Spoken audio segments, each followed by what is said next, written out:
And now some tips for breaking up. Couples bowling. And since you and I are no longer a couple, because you have chosen not to participate constructively in our relationship, we're now singles. So, breaking up was hard for Jennifer Aniston and Vince Vaughn in The Breakup, but it doesn't have to be. In her new book, The Breakup Workbook, a common sense guide to getting over your ex, and on her website, brokenheartedgirl.com. Malisha Akasharia gives some tips on and some advice on how to handle a breakup and move on with your life. She joins us now from New York. Good to talk to you. Hi, great to meet you. Malisha, tell me how you came up with this. Well, I had just gotten out of a long-term relationship, and I was feeling really depressed. So, like a lot of people, I went to the bookstore in hopes of finding a book that would help me get over it. And the books I found were sort of fluffy and saccharine, so I decided I'd just go to therapy. And my therapist was fantastic.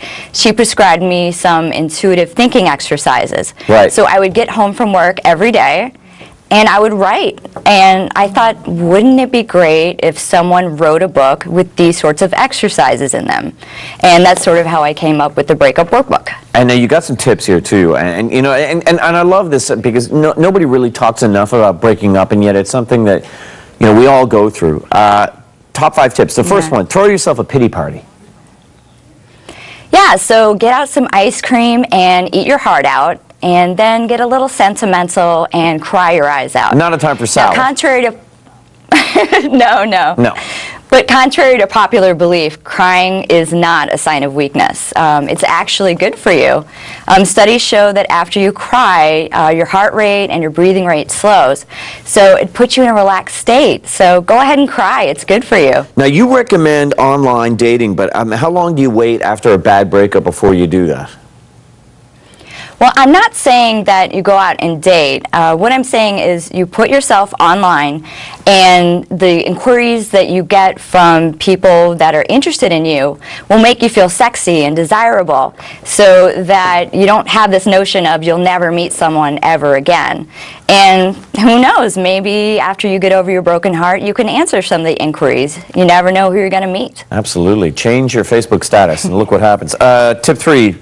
Drive by your past. What do you mean by that? Well, this is something that only some people will be able to do, but what you do is you think back to a prior relationship, to someone that really broke your heart, someone you thought you would never get over, and you hop in your car and drive by some landmarks, some places where you used to hang out, and put yourself back in that frame of mind. Think of the strength that it took for you to get over that relationship, and then apply it to your current relationship. And once you know that you can get over this guy too, you can start to move forward. Your next bit of advice here is join a cyber support network. Why is that important? Well, because your friends and family are eventually going to get sick of you talking about your ex, especially if it takes you a long time to get over him. Yeah. So when you go on a network like brokenheartedgirl.com, you're going to be talking to other people that are in the same situation. They don't know your ex. They can give you a new perspective. And when you go online, you know, you're totally anonymous, so you can tell the whole truth and nothing but the truth. And lastly, start a journal, or I guess a blog.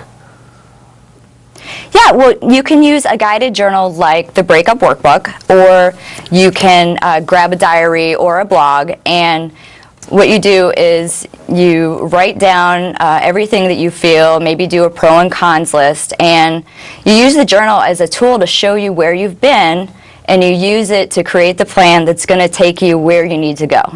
Very good, very good.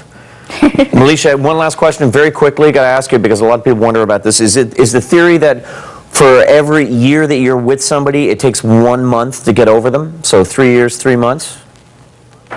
It really depends, I think, on the situation. It depends on how emotionally distraught you are after the breakup. If it was mutual, you could probably get over it a lot more quickly, as opposed to if you were emotionally devastated when he dumped you out of the blue. Malisha, good to talk to you. Thank you. Thanks, Seamus. Have a great one. And for a link to Broken Hearted Girl, you can log on to our website at canadaam.ctv.ca. Coming up next, The highs and the lows of Fashion Week. Jeannie Becker is going to tell us why some fans were actually disappointed by Canada's catwalk.